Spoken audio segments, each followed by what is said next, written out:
Alrighty. Good morning, good afternoon, and good evening, everybody. Thank you for being here for one of our Wednesday classes. Today we have a wonderful speaker from Master Gardeners Delle Maxwell. Delle's been a Master Gardener since 2014, and she is a wealth of knowledge when it comes to native garden, drought-tolerant plants, especially cactus, succulents, and she has a really nice native garden in Portola Valley that was featured on Going Native tours many times. And Delle is also a longtime volunteer with the San Francisco Botanical Garden, and she also serves as a chair on the Board of Trustees for the San Francisco Botanical Garden Society. So we're pretty excited to have Delle here today. So we all want to just welcome you, and the floor is all yours, Delle. Okay, well, thanks for that nice introduction, Ken, and thanks so much to Lyngso for continuing on this series, even though we can't do it in person right now. And hopefully we will be doing it in person soon. So Ken kind of covered the main points about what I've been up to lately. Board chair is a lot of work up at San Francisco Botanical Garden, but it's wonderful work and I really enjoy it, as well as Master Gardeners. The main thing I do with Master Gardeners is I work over at Elkis Ranch, helping keep the gardens going there, and I do a lot of growing for our plant sales, especially herbs and succulents. And I also give talks. The two main types of talks I give are the ones on cactus and succulents and on native plants. So this is the first time I've done this native plant talk since COVID. So the last time it was all in person, but so I decided for this time, would be a good thing to put some new pictures in. For those of you who have seen my talk before, rest assured that there's going to be some new stuff to look at this time. So let's see. This is a mission of the Master Gardeners program, and it's pretty self-explanatory. A lot of the things in Master Gardeners went a little bit on hiatus during COVID because some things couldn't be done in person, I mean. But a lot of things are still going, and if you have interest in the Master Gardener program and would like to join up, head over to the website and see what's up for the next round of classes. I don't actually know what the status of that is yet, but I'm sure it's being decided as we speak. So let's get started on that. So why should I create a California native plant garden? These are the questions we're going to talk about today. How can it work for all seasons? What looks best during these different seasons? And then the last section is going to be more the inspiration season, about where can you see native plant gardens? What do native plant areas look like when there's a super bloom, and how do you get started on things? So the first question was, why should I create a California native plant garden? Well, there's a couple of reasons. One of them that's becoming more important to me is that the native plants invite lots of wildlife, including birds and beneficial insects and all kinds of other creatures. And that California natives are adapted to our summer dry climate, and they're naturally water-wise and sustainable and beautiful as well.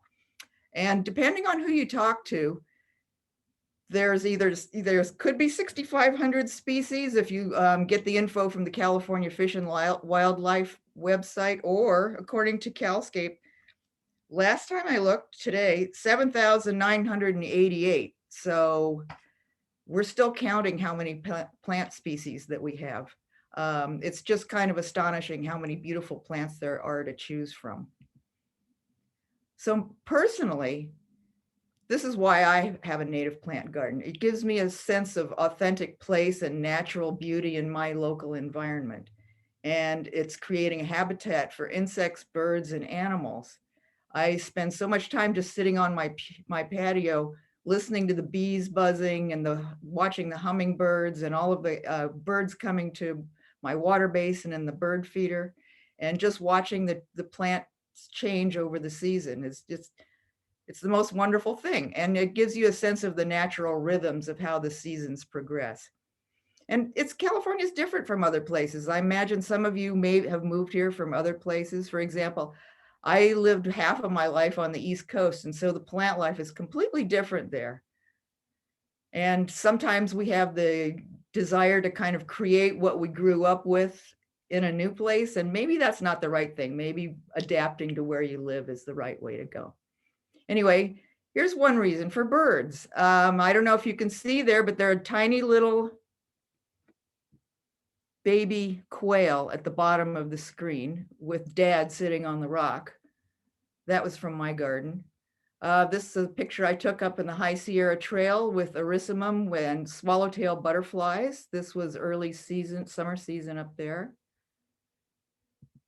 For the animal visitors, I have a wildlife camera at home. We have a regular bobcat visitor who comes and gets water on a regular basis. And sometimes it's nighttime and sometimes it's daytime. You can see from the bottom on the screen there's info from the wildlife camera. So this was from July of last year, and it was just after lunch. And we had a couple of other visitors. This is just the very next day, a little bit earlier in the morning. Good thing they don't show up exactly the same time. And another reason is for saving water. If you look at your water bill, you might notice that whenever you have your irrigation turned on and you're keeping track of the days, you'll see that your landscaping needs account for most of your home water usage. But if you have native plants and water-wise plants, it helps bring that water usage down, as these plants tend to be more drought tolerant unless you're planting the ones that are actually streamside plants. I was checking on my water bill the other day, and it's gotten a lot more sophisticated. You can get a graph of your water usage, and it also shows rainfall and temperature data. So you can see how your water usage might be correlating with these different things. So it's actually pretty helpful to figure out how you're using your water resources. And I think we're going officially into a drought right now, so we're going to be in it for a while. So having these water-wise plants, I think, is going to be something that'll be crucial. And finally, for just beauty, I took this picture on the San Mateo coastline in the spring. And it's just lovely growing up on the cliff's top right near the beach. How can the plants work for all the seasons? The complaint I always hear, it's dried out in the summer and the fall, and that's just when you want to be outside in your garden. So how do you deal with that? Here's an example of one native garden in October, which is the kind of typical thing that people think of if they're a little worried about native gardens. And it's got salvias, it's got some dried up Douglas iris and some grasses. But then here's another garden. I took this picture the same week. This one is actually thriving because there's the right plant in the right place. There's Douglas iris in here, there's yerba buena, there's some heuchera and ferns. So somebody's actually thinking about what the right plant would be in the certain situation. This is a shady situation, so these plants actually do a lot better in the shade than they do in the full sun. So thinking about creating an all-season garden, you have to remember we live in this summer dry climate, and some plants are definitely going to go in the dormant in the summer until the rains start up. But every season has its specialties, and native plants can work in all seasons. But this idea of right plant and right place is really crucial. You want to match the plants to your garden situation and whatever your local microclimate is. And I have kind of these guidelines that I use when I'm thinking about designing my garden, at any rate. Foundation infrastructure, plant foundations, and then adding in the flowers. The flowers are not my first thought. They're a part of the whole, but not the complete story. It's important to learn about your local plant community. Around here, we've got primarily coastal sage scrub, the mixed evergreen forest, the redwood forest, central oak woodland, and wetland riparian. In Portola Valley, I'm kind of in a blend of the coastal sage scrub and the central oak woodland with an occasional mixed evergreen in there. We're on the edge of the redwood forest, but it's too dry for where I am to actually grow redwoods. Two of the websites that I use all the time are calflora.org and calscape.org, and they both have searchable databases of native plants by plant community in town. And there's an amazing variety of really good information online these days.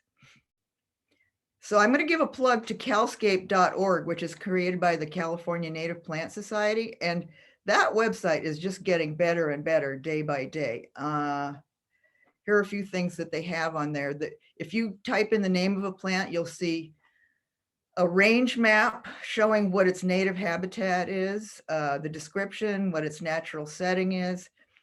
A little further down on the page, you'll see what kind of wildlife is supported there, including butterflies and moths and different animals. Landscaping information on what kind of terrain it grows in, what the alternative common names are, where to buy these plants. There are links to all these different nurseries. And I noticed even recently they have some garden design ideas on the website too. So if you're thinking about doing a native garden, this is a really good place to get started. Another place to look online is the WUCALS, a water use classification by landscape species. And you can search on your town or county and the plant type that you're thinking of, and then you get water usage.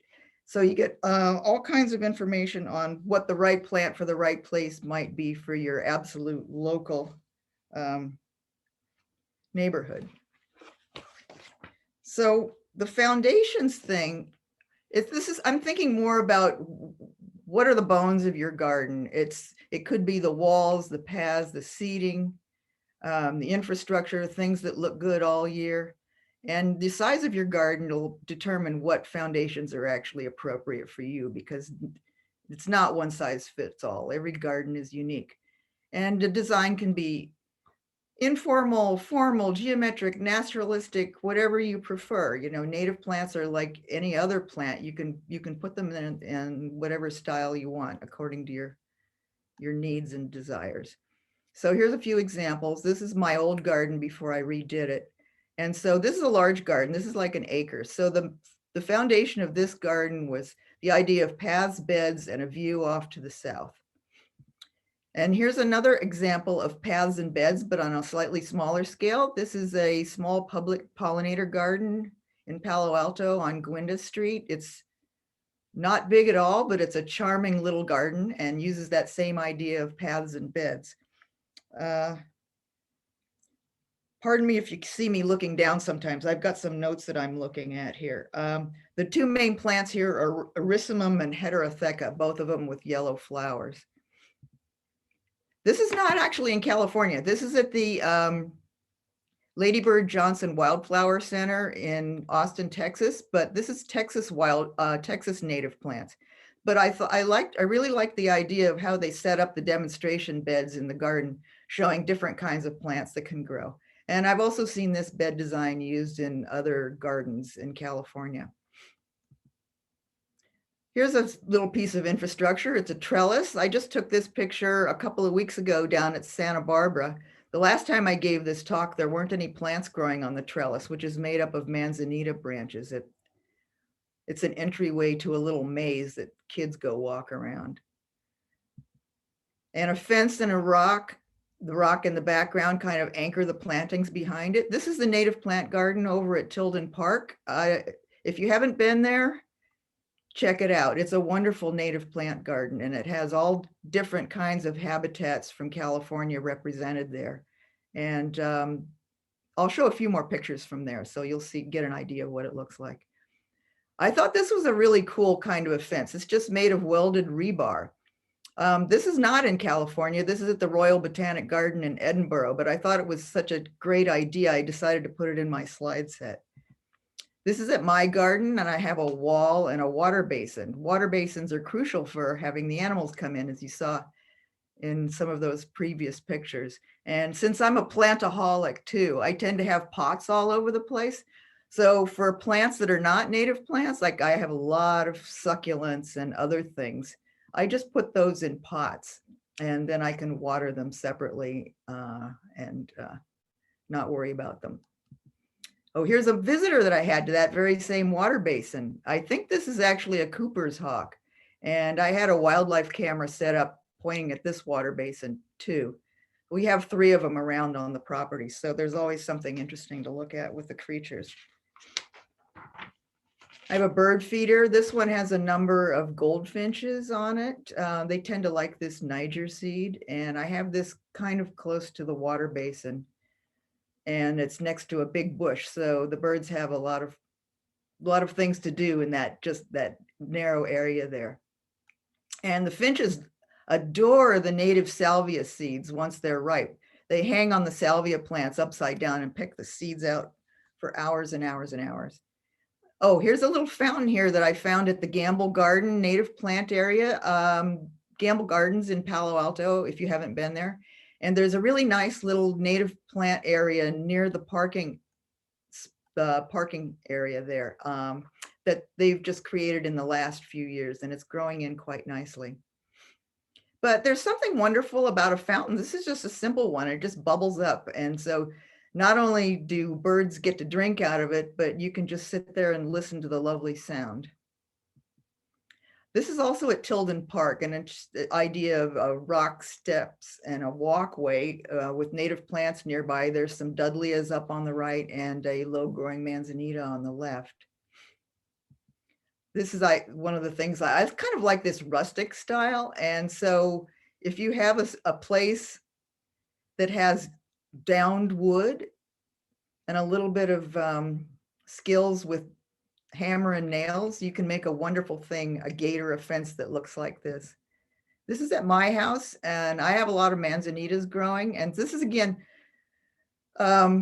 just for interest that's besides native plants. My husband and I made these little boxes, and then we have these air plants hanging from them, and they all just finished blooming. So that always adds interest to the garden when other things are not doing anything in particular. And lastly, in this kind of infrastructure section is a viewing deck that's at a friend's garden. He built this. He has a number of spots around his garden where he just likes to go and sit for a couple of hours at a time. So he decided to just make it a comfortable place where he can just look out and see what's going on. No matter how big your garden is, you can make a lovely little spot to sit. And these are my cheap seats here. It doesn't have to cost anything. I picked these logs up at McClenahan's over off of Arastradero Road. They have a yard where they dump all kinds of wood there, and they encourage the public to come and just get it out of there. So I use these around the yard as spots to sit. And plant foundations, moving on to the actual growing stuff, the textures and colors can be also design elements, and these are parts of your plant foundation. So you can think about, it's not just the flowers again, it's the interesting shapes, the bark, the branching patterns, and the plants that look attractive even when they don't have seasonal flowers on them. As far as the framework goes, trees and larger shrubs work well for that, and you can add in smaller perennials, annuals, and bulbs. I always like the idea of planting a tree. And some of you probably have heard Doug Tallamy's talks on bringing nature home and what oak trees do for our landscapes. And he calls them a keystone species. And that's also listed at the in the Botanical Garden down in Santa Barbara, talking about oaks as a keystone species. It serves as a backbone of the ecosystem. Oak trees host a huge number of insects and caterpillars, which birds depend on, and there's squirrels that live in them. So really having trees around is a great thing. The most prevalent oak trees that we have in our neighborhood are the coast live oaks, but if you have a really small yard, you might not want to plant one of those. But if you still want to have an oak, a scrub oak could work well in that kind of a small space, because they grow up to about 15 feet and look very much like a coast live oak and host quite a few species. That's a place, if you go to the CalScape website and type in Quercus agrifolia or coast live oak, you'll find out how many things live in them. It's quite interesting. And then you vary your plant types with the trees, the shrubs, the vines, perennials, grasses, wildflowers. There's succulents. All of these things are part of the California flora. And it's really important to include things that have evergreen foliage that you can repeat around the yard in multiple sizes and forms, because that's what you'll be looking at when your flowers have died out. So here's an example of one of my very favorite plants, which are the manzanitas. This is taken at Tilden Park.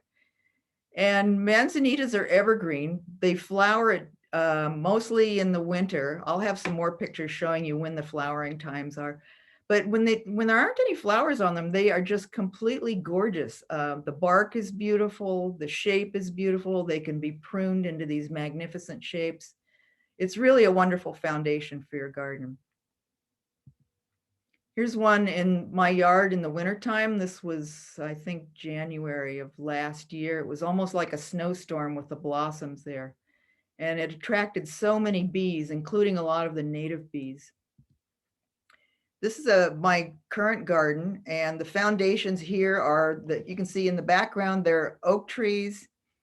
There's a lemonade berry, a couple of manzanitas. There's a deer grass in the foreground, and low-growing manzanita, and the salvias fill in the spring and summer color. The rest of it is green the year round. Ceanothus is another one of my favorite plants.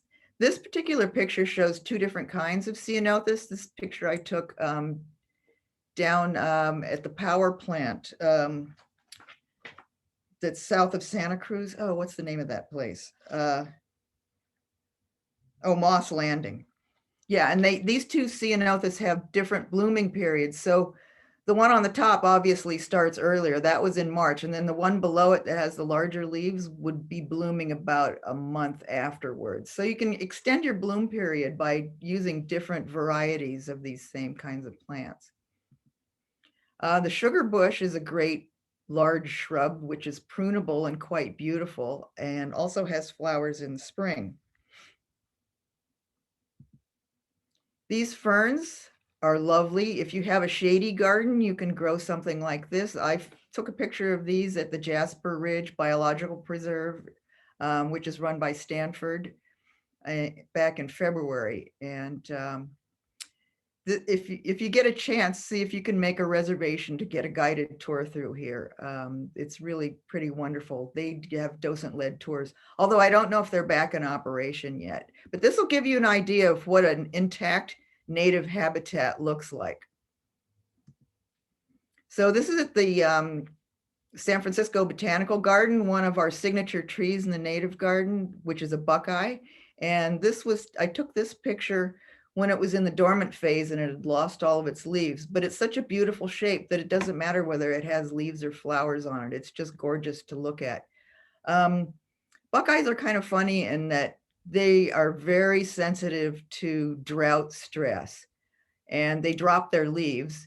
In a good year, they'll drop their leaves in the summer, maybe July or August. And then in a drought year, like now, they're already losing their leaves and they just barely finished flowering. So it's kind of sad. You'll see a lot of them going bare along Highway 280 right now.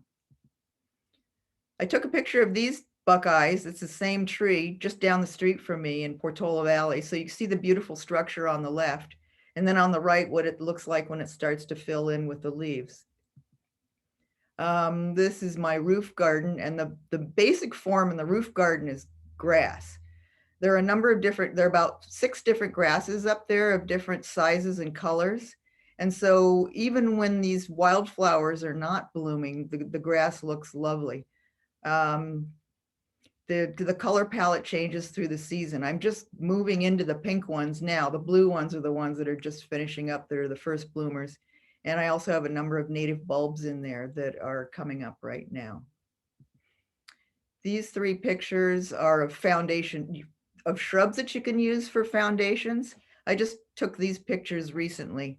The one on the left is the bush anemone or the Carpentaria californica, which is a very showy shrub when it's blooming, but it's beautiful even when it's not. And it's not a rampant giant thing either. It can be pruned into a nice shape. The hollyleaf cherry in the middle gets fruits on them that do look like cherries. This can actually grow pretty large. It could be classified as a tree if it's in a really happy place, but it's completely drought tolerant. Where this one is growing gets absolutely no irrigation whatsoever. It's on the side of the road in Portola Valley. And the coffee berry on the right is something, I took a picture of that from Filoli when the coffee berries were ripening up.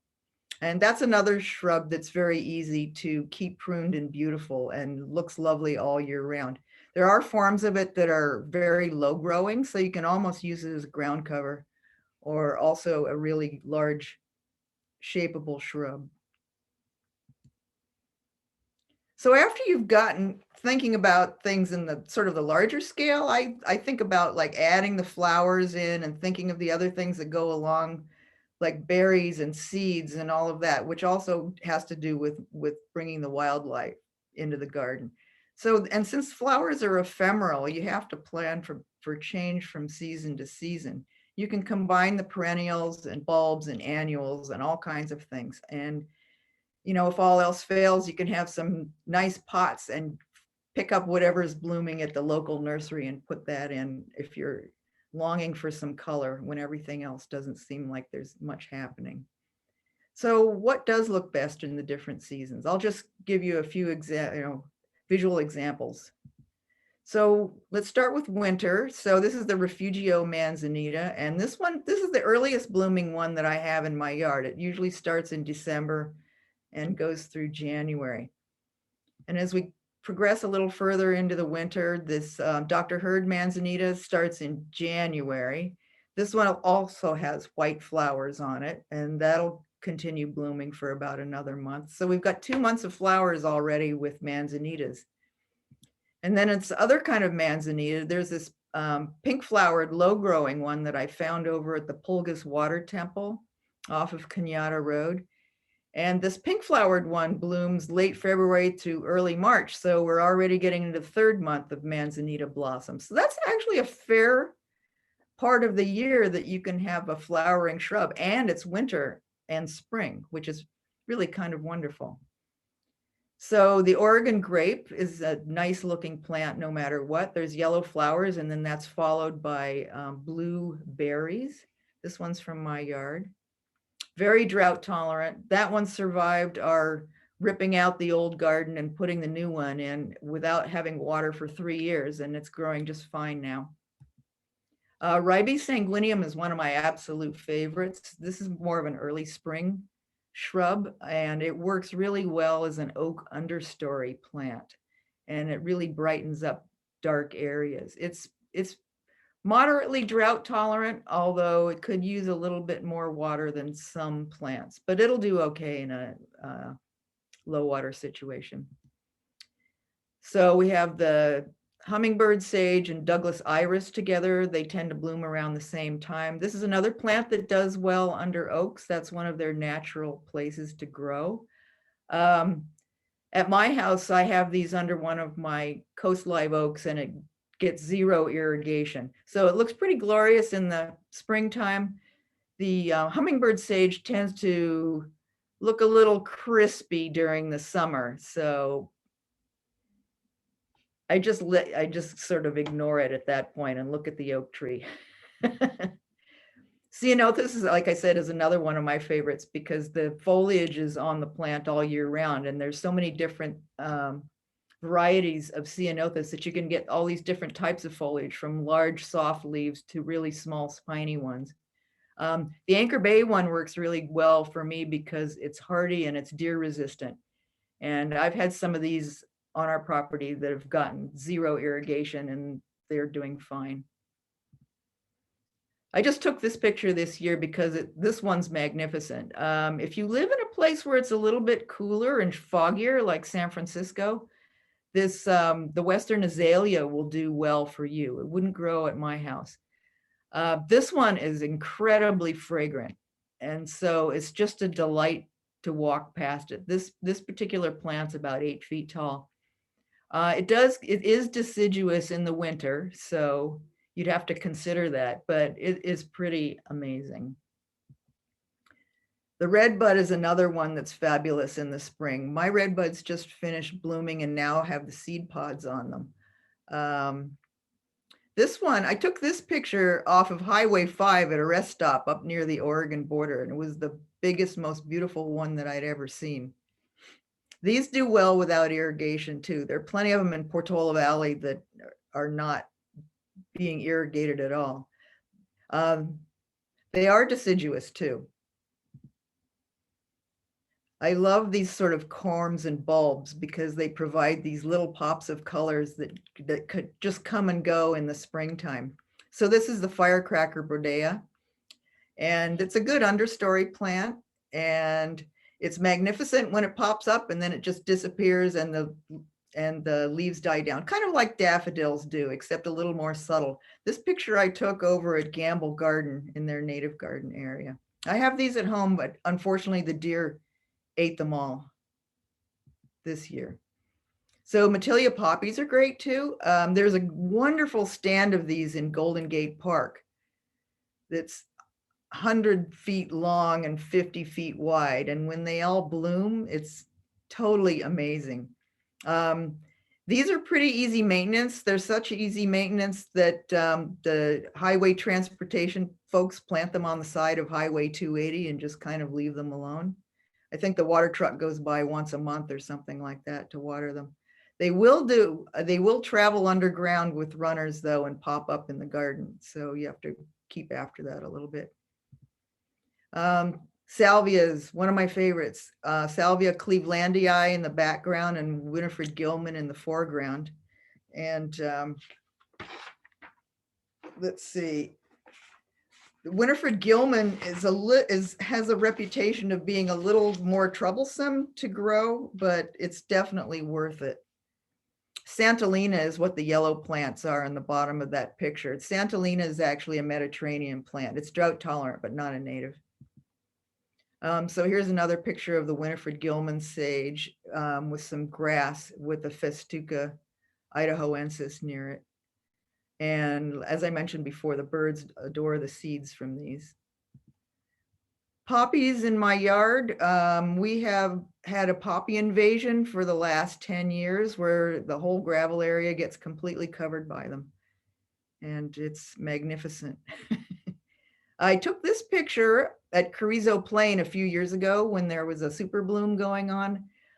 Baby blue eyes, it's ephemeral, gorgeous color. And so one of the things that's kind of nice is you can get wildflower seed mixes and spread them out and then just get this seasonal display of lovely little flowers from spring to summer.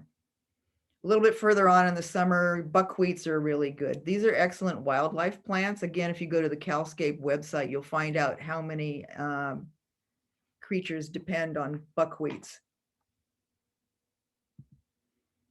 The penstemons, the foothill penstemon, that's a very hardy plant and it's a lovely summer bloomer. It's just electric in color.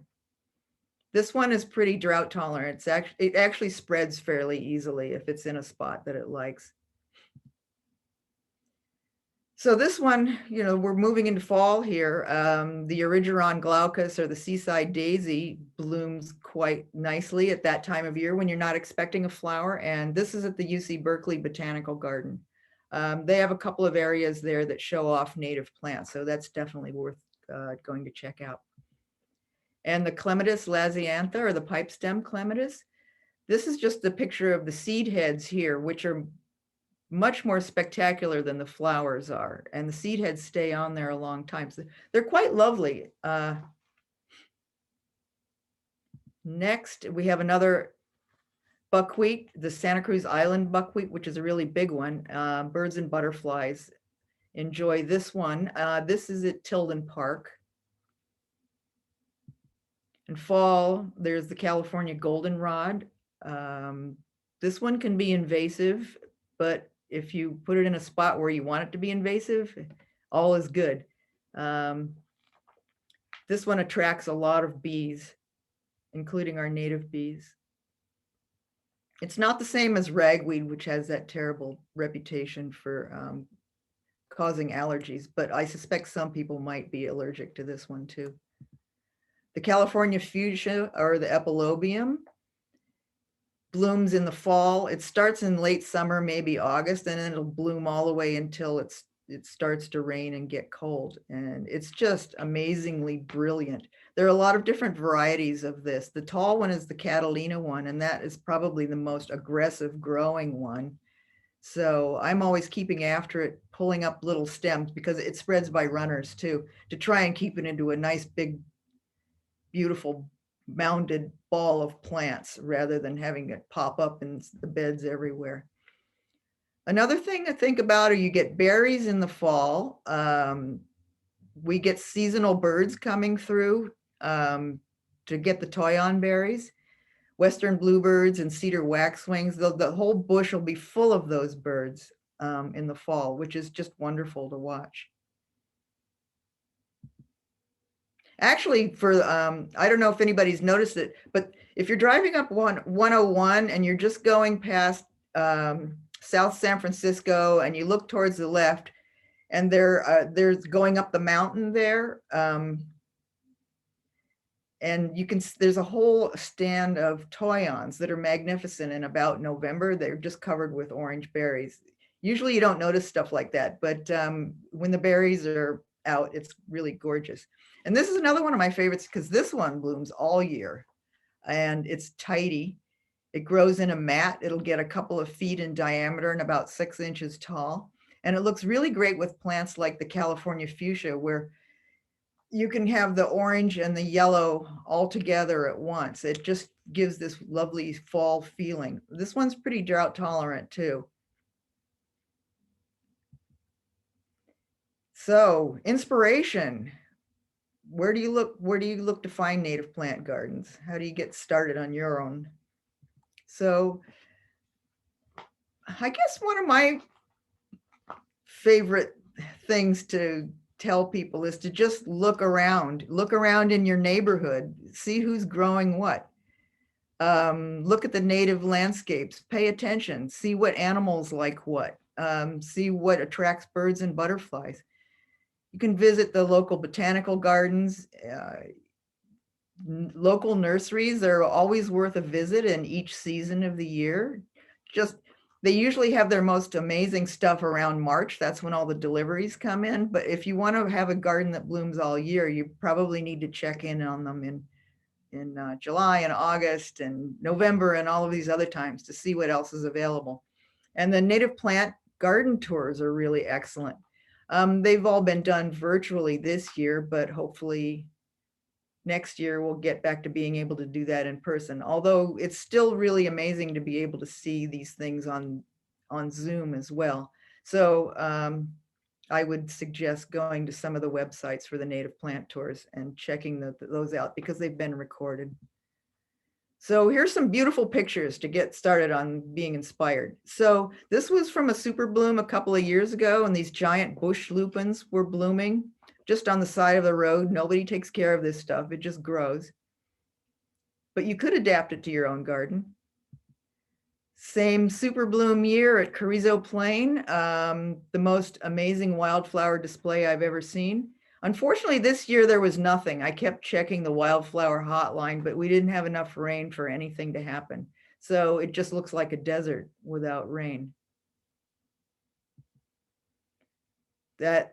Another one of these back roads where there's poppies and gold fields and lupins primarily in this landscape, just along the hillside.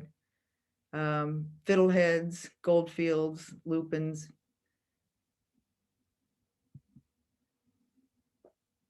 This was at a ranch near Salinas in June. Just a lovely display of wildflowers coming up through the grass.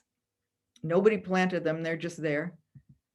And another great place to go to, just to get an idea of what an intact native habitat looks like, is the Montera Mountain Trails. And it's a really unique native plant habitat there. When I was there about a year ago, no, it was more than a year ago because it was pre-COVID. We ran into a crew of people from UC Santa Cruz that were going through and cataloging all of the native plants there because there was such a wonderful variety of them. It was pretty inspiring. And the access to this one is actually at the San Pedro Valley County Park in Pacifica, which is kind of an obscure little spot, but highly recommended. Also, there's a seasonal waterfall there that's, I think, the highest waterfall in San Mateo County, so definitely worth a look. These are all ceanothus blooming along the side of the trail here. I love to be inspired by the High Sierra trails. That's one of the reasons I have a rock wall in my yard, because I see things like this that just occur naturally, this rock garden, and I take pictures of these things, bring it home, and then try and translate that into something that I can put into my own environment. You find a lot of native plants in San Francisco. These are the Vallejo Street steps that are heading down into North Beach, and it has all kinds of wonderful little gardens on the way down. And there are a lot of native plants that are planted in there. Worth a trip in, this is probably, I just took this picture. I think it was in March when I took this. There's actually ceanothus all over in San Francisco, and especially in Golden Gate Park too. Golden Gate Park is planting a lot more native plants as some of the old plants are aging out, and so they're replacing them with natives. Santa Barbara Botanic Garden, this is their iconic meadow, which is a real showpiece. Around April is the prime time for it. I was just down there this April as well. This is from the Huntington Botanical Garden. This is their fairly newly designed entry garden, and it's a really simple palette of plants with the white sage, grasses, a single oak tree, and some of the pink buckwheat. And so with such a simple plant palette, you make a lovely kind of a garden that's almost reminiscent of an English cottage garden. I just took this picture last week at Gamble Garden in their native section. And this is another public space garden in Palo Alto. Juanita Salisbury designed, I think, about 4 pollinator gardens in Palo Alto in collaboration with the city and with a lot of volunteer help. She's talked about her pollinator gardens with Master Gardeners talks in a couple of times. I just heard her recently talking again. So this one is a little bit fading right now. In March, it would be magnificent. This is a garden of a friend in Bolinas, and she said there's nothing irrigated here whatsoever.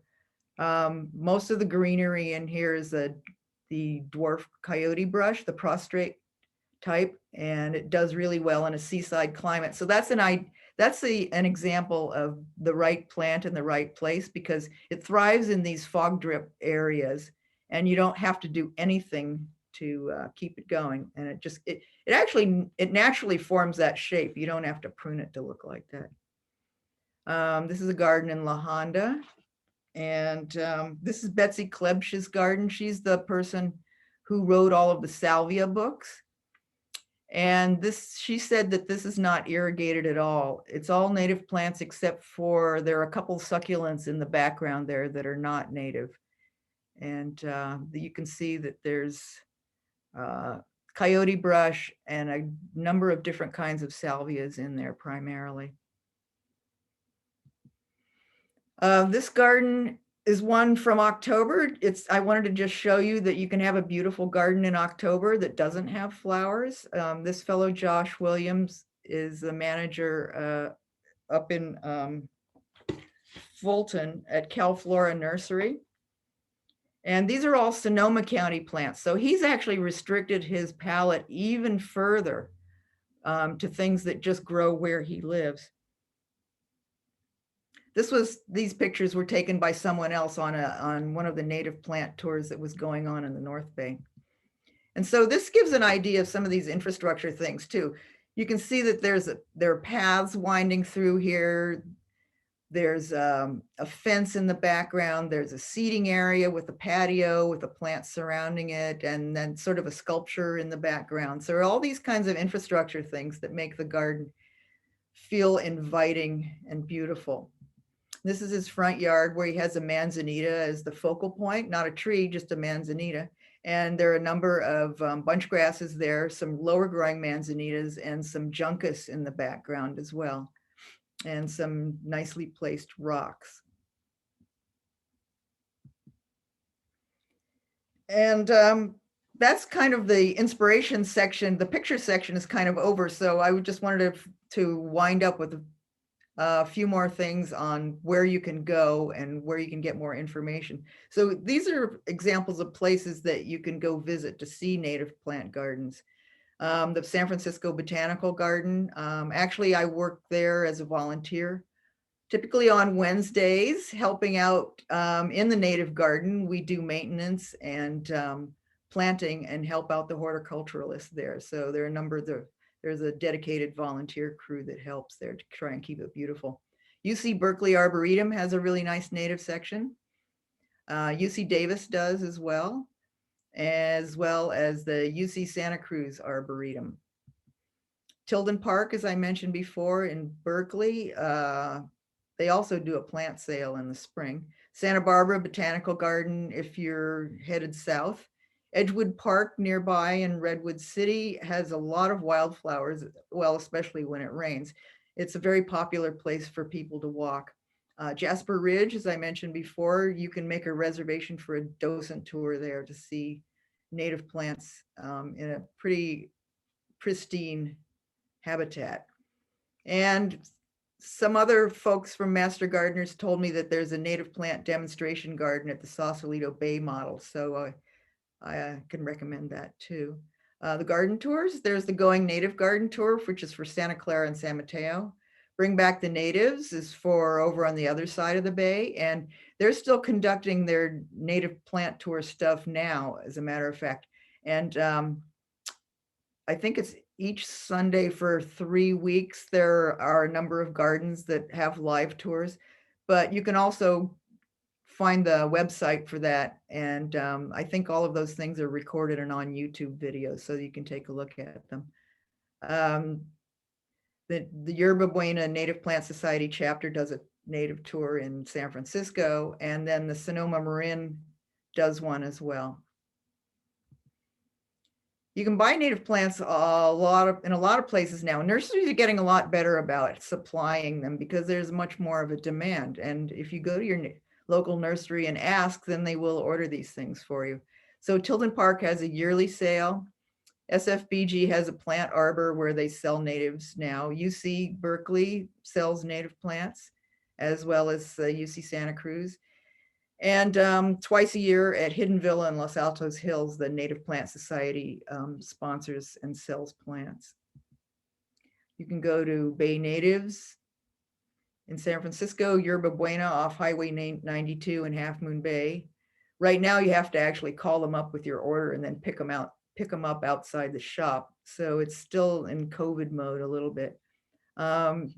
If you have wholesale needs, you can contact Grassroots Ecology. There's mostly natives, CalFlora in Fulton. Josh Williams is the person up there. That's a small nursery, but it's a small but mighty nursery. Very nice. And Larner Seeds up in Bolinas does a big business in mail order plants with plants and bulbs. So right now would be a good time to check the Larner Seeds website for ordering these things. I've ordered things like a ½ pound of poppy seeds in the past. That's probably why we have a whole yard full of them right now, because they just keep propagating themselves. There's another, let's see, O'Donnell's up in Fairfax. And again, another plug for the Native Plant Society website for a complete list of nurseries and sales. UC Davis sponsors this thing called the Arboretum All-Stars. You can find that online with them too. Not all of those plants are native, but they're all water-wise, and it gives you the whole gamut of types of plants. So if you wanted to create a garden, you could just look through their hundreds there and find things of all shapes and sizes. So to kind of wrap it up here, I just want to reiterate that our native gardens can be naturally adapted to our summer dry climate. And you can create that year-round interest with planning and good foundations. Think about evergreen things, about foliage, branches, bark, habitat, animals, the sound of a fountain, the smell of plants. It's a full sensory experience that you can have. It's not just looking at beautiful flowers.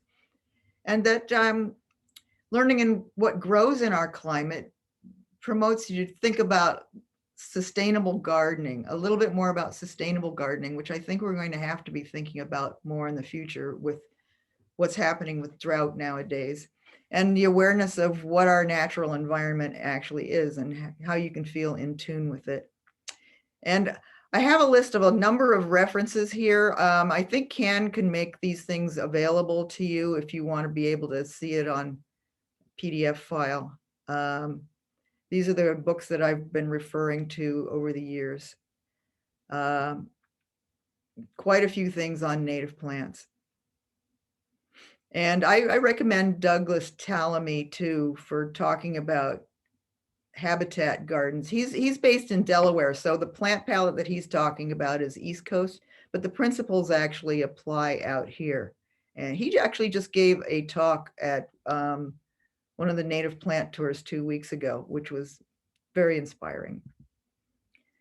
Again, CalFlora database, the Native Plant Society, the CalScape database, the Arboretum All-Stars, the water use. And then if you're interested in certifying your own garden as a wildlife habitat, you can do that through the National Wildlife Federation. If you go to their website, you can find out what the criteria are for that. I forgot to mention it earlier in my talk, but my garden in Portola Valley is registered as a wildlife habitat by the town of Portola Valley. They had a number of people come over and check it out for a number of criteria that make it into a good habitat. So I proudly display that sign down by the street. So I'd really like to thank Lyngso for hosting this series of talks. It's a wonderful service that they provide to the community and wonderful resources for gardening. And this is my final slide. It has a little bit of information on the Master Gardeners program.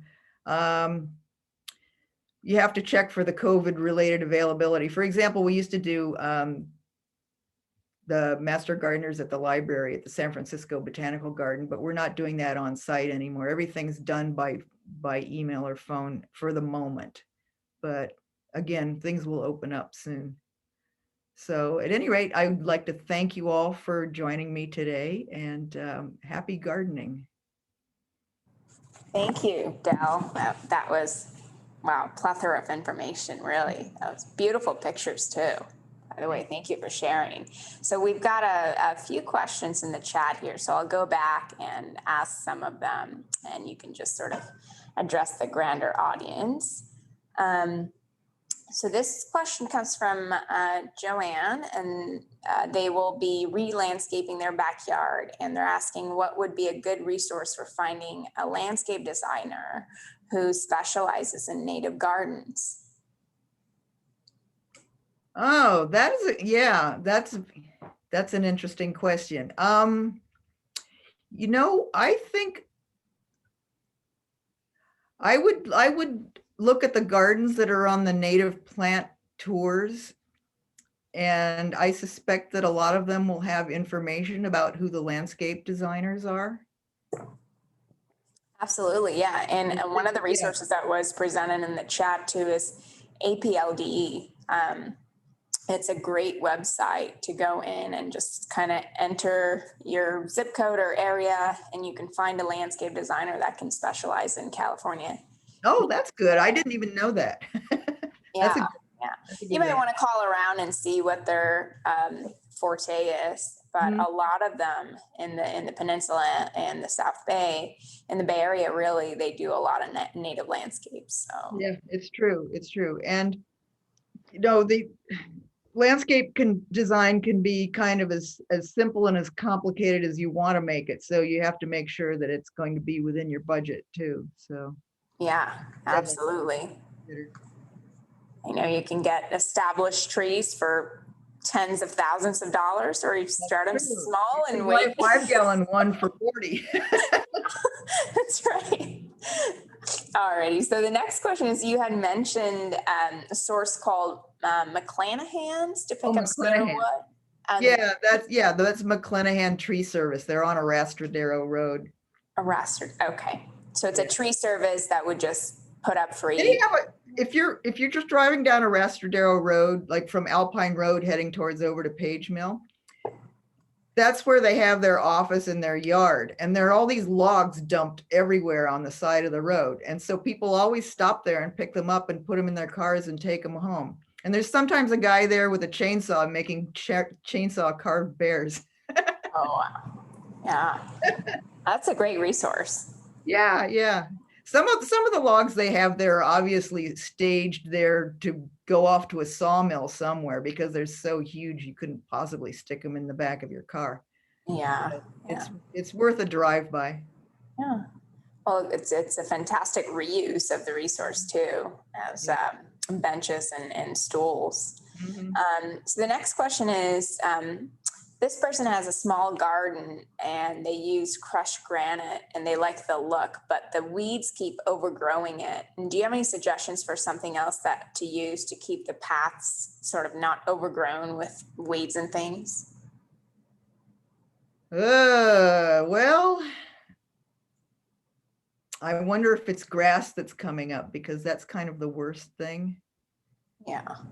Yeah, I have a gravel path at my house, and I think before we redid the yard, I had a lot of trouble with grass coming up because we used to have a lawn beneath the path, beneath the gravel. We had a lawn there before we put the gravel in, but it's really hard to deal with grass coming up over and over and over again. But when everything got bulldozed, we don't have that much of a problem anymore. It's just the poppies that grow there now. But for me, I just go around, I tend to just weed myself in the springtime. When the ground is a little bit wet still, you just have to keep doing that. And if you have gravel too, there's this contraption called a hula hoe that you can use, that you can stand up and use. What's that called? A hula hoe. A hula hoe. Okay. Yeah, the metal part of it at the bottom looks almost like a stirrup on a saddle, and it's got a blade on it, and you push it back and forth. Got it. Okay. Yeah, I think I know. Well. Yeah, but I don't want to put Roundup on my plants or anything like that. I think it's just labor that you have to use. Yeah, definitely. I know I have suggestions for granite pathways and things like that. You could usually use sort of like a weed fabric underneath, but oftentimes what happens is weed seeds that are airborne will lodge itself on top of that and will start growing over time. So there's really not a cure-all solution for the weeds. I know. Sometimes what happens too is that dirt just forms on top of the landscape cloth, just because the gravel disintegrates and there's airborne dirt coming in, and all you need is a little bit of it and the weeds start growing on top. So yeah, exactly. So hand weeding is probably the best. I mean, if it's really bad, you may want to reconsider just kind of redoing it. But sheet mulch it and start over again. Yeah, exactly. Sheet mulch. Okay, here's a great question. What type of soil do you recommend for people putting in new native gardens and where there's no native soil on site? Oh, if there's no native soil. Well, it's an interesting question, because when we redid our garden, the company that we did to do the landscaping and the planting said, don't add stuff. We'll just dig up what you have here. and plant it because that is what the native soil is on your site. And so we're not going to bring anything in that's different. But it's got its good points and its bad points. The bad point is that stuff has grown, it's taken a longer time to grow in because the soil isn't all that fertile there. And I've been putting a lot of mulch on top too, that's eventually turning into soil, but it takes several years for that to happen. Mhm. And so it's gradually getting better and better.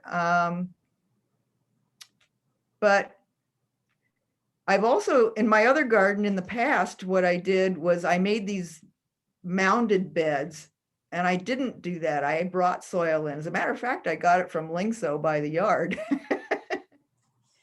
Yeah. And I think you probably may have gotten just the generic landscape mix, which has sandy loam as a good portion of it, and a lot of the native soil. Here's clay loam in a sense. So we have sandy loam and a bit of compost and some bark amendments in there. So that tends to be a really good mix for the natives. I know a lot of the natives don't like a whole bunch of compost, whole bunch of organic matter, Right. and they thrive just fine in the native soil. So Right. Yeah, a lot of native plants like a leaner soil. If you have a lot of organic matter in them, they'll grow like crazy, but then their lifespan might be shortened quite a bit. right, yeah, because they're very resilient to the native. But again, it depends on the plant that you're planting also, because a lot of the natives, I know maybe like understory plants are used to having that humus layer of organic matter, so they may require a little bit more water, a little bit more compost than the drier climate plants. So. Yeah. One thing I do with the areas under my oak trees is I just let the leaves sit there and decompose, and that it's made a wonderful soil over the years. A lot of times you just have to be patient with these things. They take time. Yeah. Here's another question for you, Del. Do you have any gopher issues at all with native garden? Yeah, it's a big gopher year. Do you have any gopher resilient plants? We redid our garden. It was replanted in 2017. In 2018, I had to replant a lot of stuff because the gophers just ate them. And so everything I plant now goes in a gopher basket. And that's helped quite a bit because it allows the roots a little bit of time to be able to grow. And if the gophers nibble around the edges, it doesn't necessarily kill the plants. But I still have some, from time to time, the gophers will just go after something like one of my ceanothus, and it'll just die in a week because they've eaten all of the roots. Yikes. Yeah, it's kind of disconcerting. Not recommend, poison, not recommended. Bombs, not recommended. If you have to get brutal, you should probably use these instant kill traps and have a professional deal with it. Mm-hmm. And in fact, I think we have a great class on that, a previously recorded Master Gardener class under our community resources for those who are interested. Should watch the pest control one that talks about gophers there. So yeah. I remember learning about that in Master Gardeners. Yeah, a little bit of a disturbing class about what to do about certain pests. It depends on how much you can live with, I think. Yeah, exactly. It's better than putting out poisonous baits and such, which really should be outlawed. Yeah. That just gets into the rest of the ecosystem, unfortunately. That's right. So I think that's pretty much all the questions that we have on the chat here. I believe we addressed most of them. Mm-hmm. Okay, well, here's one that just came in. Any recommendations for people to help maintain a native garden? I guess it's sort of a same sort of a right. I know it's pretty open-ended. I would contact people that have native gardens and ask them.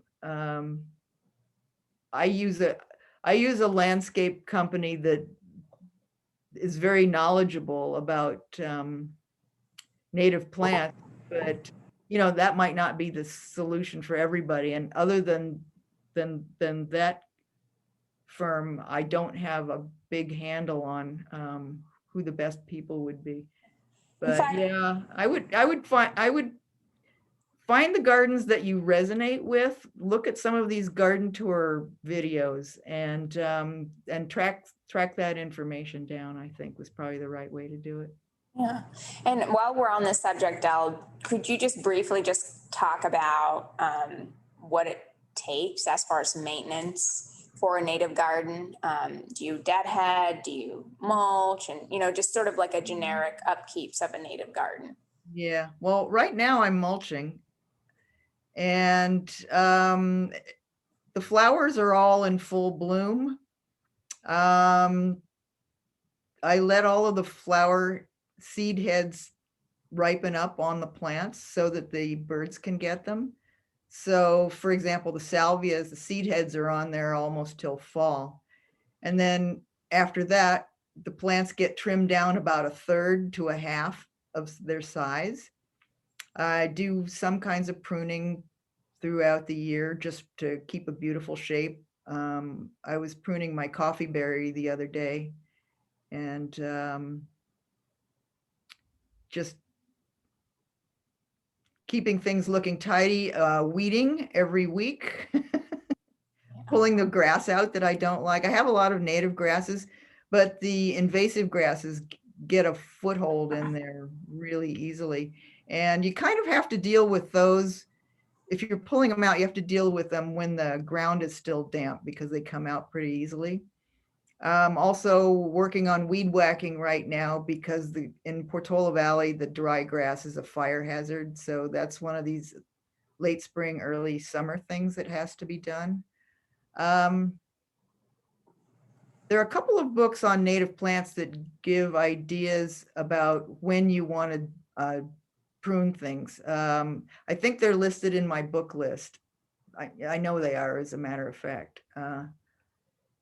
And so they'll let you know when it's safe to prune a plant, for example, because sometimes you don't want to do it in wintertime when it's wet because some pathogens will get in. So it's not one of these things where you just like plant it and totally let it go. It's like any garden, you have to work on it, right? Yeah. The only thing I totally let go is when I throw wildflower seeds down the hill and they just do whatever they're going to do. And and they're fantastic for erosion control, especially. Right. But things like the big oak trees, you don't really have to do much to. That and the larger shrubs, they don't need that much work. Yeah. I'll have McClenahan come in every once in a while and do some shaping or remove dead limbs and things like that. But it's not like a yearly maintenance. Okay. Great. Alrighty, I think we've pretty much addressed all of the questions in the chat there. Thank you again, Del. This was such a fabulous class, and we'll share the recording with everybody in attendance today and those who registered. And this class will be available on our community resources page as well. So thank you again, Del. Okay, well, thank you so much for coming, everybody. Alrighty. Thanks, everyone. Bye-bye. Okay. Bye.